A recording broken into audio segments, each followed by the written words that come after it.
एक इंसिडेंट हुआ है, अब मौसूफ को चुप करें, अब एक इंसिडेंट हुआ है, उस पे जो है अभी इन्वेस्टिगेशन नहीं हुई। अब इस पे जो है ये इंडिया का इंटरनल मामला है। आपकी 7 से 11 लाख फौज वहां पे बैठी हुई है, फोर्सेस दूसरी बैठी हुई हैं, और 2 दिन पहले ही मोदी का दौरा वहां पे कैंसिल हुआ है। क्या ये इंडिया की इंटेलिजेंस फेल्यूर नहीं है? और मेरे दोस्त माशाल्लाह पढ़े लिखे लगते हैं, ये जो बीजेपी के सदनिक हैं, बीजेपी के रहनुमा हैं, ये पढ़े लिखे लगते हैं, और इनसे पूछिए कि बीजेपी अपने रहनुमाओं से पूछे ना ये क्या हो रहा है। इतना बड़ा इंसिडेंट हो जाता है। सब पढ़े लिखे हैं भाई साहब, जाहिलों की फौज तो आपने मदद की है, गधों की फौज, आतंकियों की फौज, हर दुकान पे इंडियन फौज की वर्दी जहांगीर, दुख इस बात का है कि आप हमारे पड़ोसी हैं, और दुख इस बात, एक सेकंड शुभ, आपका कोई पड़ोसी, दुख इस बात का है कि हमारा पड़ोसी सुधरता नहीं है, मार खाता है लेकिन सुधरता नहीं है। दुख इस बात का है कि गधों की फौज तैयार करते हैं, कट्टर जमात की फौज तैयार करते हैं, आतंकियों की फौज तैयार करते हैं, और फिर कहेंगे जांच कर लीजिए। अरे आतंकी वारदात हुई है, उसमें आपके यहाँ से आतंकी आए, इसमें क्या जांच कर ले भाई? शिवम जवाब देना चाहते हैं, जल्दी से 30 सेकंड में शिवम जवाब दीजिए, उसके बाद आरएसएन सिंह के पास। Thank you. देखिए एक चीज बताइए आप, मैं बड़े सम्मान से आपका अपमान करना चाहता हूं, थोड़ी शर्म वरम है कि नहीं है? एबटाबाद में अमेरिका आके मार के गया, उठा के लेके गया ओसामा को, थोड़ी शर्म वरम बची है कि नहीं बची है? क्या करते हो पूरी दुनिया में? तुम्हारे खुद के रक्षा मंत्री बैठकर टीवी पर कह रहे हैं कि दुनिया भर का जो डर्टी वर्क था वो पाकिस्तान ने करा है, आज तक नहीं करना चाहिए था। थोड़ी शर्म है कि नहीं है? तुम्हारे सांसद खड़े होकर कह रहे हैं, गौरव फील कर रहे हैं आतंकवादी हमले को, थोड़ी शर्म है नहीं है? सिक्योरिटी लैब्स हम अपने आप देख लेंगे। अरे दूसरों के मुल्कों में, देशों में घुसोगे क्या? अरे लड़ाई करनी है सामने से लड़ो, या आतंकवाद के अलावा कुछ आता नहीं है? क्या करते हो भाई? सिक्योरिटी लैब से, ये लैब से, वो लैब से, वो हमारी प्रॉब्लम है। सारी दुनिया के आतंकवाद की पैदाइश पाकिस्तान है। आतंकवादियों के अलावा कुछ पैदा करते हो आज तक? कुछ पैदा करा है जी? इस इतनी बड़ी दुनिया में कोई क्रेडिबिलिटी है? इस इतनी बड़ी दुनिया में कुछ बनाया है अपने आप से? किया है शिवम इन्होंने, साइंस में कोई इन्वेंशन किया हो, के अलावा गधों की फौज भी पैदा की है, बम फोड़ने के अलावा करते क्या? अपने पापा को गधों की फौज भी भेजते हैं भाई, ये वो भी करते हैं। एक बार अब एक मिनट क्या बनाएंगे? गधे गधे ही बनाएंगे, गधा ही गधा प्रोड्यूस एक सेकंड रुक जाइए, इसलिए इनकी भाषा भी गधों वाली होती है, चाहे इनके पीएम हो, चाहे इनके सांसद हो। उनको पता है कुछ नहीं कर सकते भाई साहब, पाकिस्तान का इनको पता है कुछ नहीं कर सकते भैया, कम से कम गिदड़ भभकी तो दे ही सकते हैं। लेकिन आरएसएन सिंह साहब, क्या पाकिस्तान के पीएम बोल रहे हैं, सांसद बोल रहे हैं, बिलावल भुट्टो बोल रहे हैं, फरफरा रहे हैं या डरा रहे हैं? नहीं तो क्या आप उनसे क्या उम्मीद करते हैं? वो बोलेंगे ही, मुंह तोड़ जवाब देंगे, ऐसा नहीं होगा।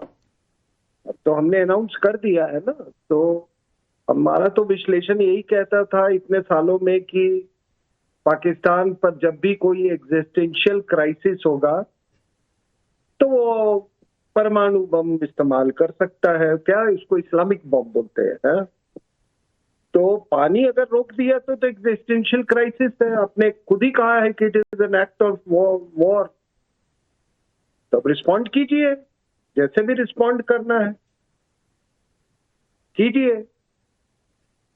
लेकिन एक बात मैं बता दूं कि ये दोबारा ये सिक्का नहीं चलेगा। ये रिस्पॉन्ड कीजिए। और आपके मुनीर साहब ने कहा था ना कि आने वाली जो हमारी पीढ़ी है उसको बताना है कि हमने क्या सैक्रिफाइस करके क्या सैक्रिफाइस किया।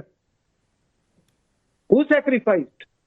इकबाल जिसको सर की उपाधि मिली, या जिन्ना? Who sacrificed? अरे अंग्रेजों ने स्ट्रेटजी उसके तहत आपको पाकिस्तान, अच्छा मान लो अपने हमसे मोदी जी भेजेंगे जवानों को, तो जिस लम्हे जवान भेजेंगे मोदी जी तो आगे उनका इस्तेकबाल होगा सर। तो आपकी तरह हमारे मुल्क में कोई पाव पाव भर के बम थोड़े ना है। हमारे बम तो लगते हैं तो नस्नाबूद कर देते हैं, भूल गए? तो सर हमारा भी जब लगेगा तो वो निस्त नबूद क्या, वो फिर मुझे आपको तो इतनी लगी हुई है कि आतंकियों को छुपाते फिर रहे हैं। मैं आज स्टडी कर रहा था 1987 जब आपके जो जवान थे सरहदों पे लगे हुए थे। आपको तो इतनी लगी हुई है कि आतंकी संगठन सरेंडर कर रहे हैं। आप सुन लीजिए जरा, बस त्यागी अपना नाथ जी जरा सुन लीजिए। 1987 में राजीव गांधी साहब की आपकी सरकार थी, कांग्रेस की, उस वक्त भी आपको ये शौक उठा था पाकिस्तान के ऊपर हमला करने का ना, तो जनरल जिया जनाब जहां से तैयारी में सवार होकर दिल्ली में चले गए थे, जाके एक कान में जो बात कही थी वो आज भी आपके बच्चों के और आपके जो राष्ट्रपति भवन है उसके फाइलों में लिखी होगी, पढ़ लीजिएगा जाके। जनरल जिया ने कहा था, राजीव जी आप पाकिस्तान पर हमला करना चाहते हैं, पाकिस्तान पर हमला शौक से कीजिए, लेकिन अगर हमला हुआ तो ये आम साधारण जंग नहीं होगी, युद्ध नहीं होगा, ये एटमी युद्ध होगा। फिर नारे खुल गए थे और फिर आप लोगों के नारे खुल गए थे, बदहवास घूम रहे थे। सुन लीजिए शिवम त्यागी हमारे साथ हैं, एक बार रुक जाइए, क्योंकि आपके प्रधानमंत्री ने कहा है, सुनिए ऐसे ही चलेगा, अब वैसे ही चलेगा जैसे हम चलाएंगे। अब देखिए देख सकते हैं तो देखिए, सुन सकते हैं तो सुनिए, और कर सकते हैं तो कर लीजिए। आप फ्लावर बनकर घूमिए, अब झुकना भी होगा और घुटने पर भी आना होगा। अब देखिए, करिए, सुनिए, टीवी डिबेट में भी हम जैसा चाहेंगे वैसा होगा और आपके मुल्क में भी वैसा ही होगा जैसा हम चाहेंगे। आप बैठे रहिए। शिवम त्यागी ये कूद रहे हैं, फड़फड़ा रहे हैं, बड़बड़ा रहे हैं, इनको समझ में नहीं आ रहा है वो, क्योंकि कट्टरता तो इनके खून में है। ये तो पैदा होते हैं तो इनकी कट्टरता का इंजेक्शन इन लोगों को लगाया जाता है। इनके यहाँ तो आतंकियों की पौध तैयार की जाती है, इसलिए एक कह रहा है कि ऐसे ऐसे और दूसरा कह रहा है स्ट्राइक करते हैं। शिवम त्यागी म्यूजिक को मैं थैंक यू, इस बैकग्राउंड म्यूजिक भाई रुक जाओ, गाना गाने अरे रुक जाओ जब्बार चौधरी, रुक जाइए भाई मेरे, रुकिए जरा, अरे रुकिए, अरे रुकिए, अरे फैलिए, हमारे देश में ना फलावर हो जाएंगे, रुकिए, रुको भाई रुको। शिवम त्यागी बोलिए, बात चलेगी मेरी बात, अरे मत फैलो भाई, फलावर हो जाओगे। शिवम त्यागी बोलिए, मेरा पॉइंट सुनना पड़ेगा आपको। सुनूंगा, रुकिए, आपसे ही शुरुआत की है चौधरी साहब, चौधरी साहब मान जाइए, अरे मान जाइए, इतने सालों से कह रहे मान जाइए, अरे प्लीज सुननी पड़ेगी सर, मेरा पॉइंट सुनना पड़ेगा, मेरा पॉइंट सुनना पड़ेगा, अरे रुक जाइए, सुनना पड़ेगा, अरे रुक, एक पॉइंट सुन, अरे नो, अरे नहीं एक पॉइंट सुन, नहीं सुन, ना तब सुनूंगा जब मन करे, फिर भैया बंद कर दे, तब सुनूंगा जब मन करे। अरे रुक जाइए, अरे प्लीज, अरे रुकिए, रुक जाएंगे तो भला हो जाएगा, नहीं तो मार खाएंगे यहाँ डिबेट में। रुक जाइए, मेरा पॉइंट कंप्लीट होने दें, मेरा पॉइंट कंप्लीट होने दें। आपका पॉइंट कंप्लीट होगा, आपसे शुरुआत की है, दोबारा होगा तो अपना पॉइंट रखिएगा।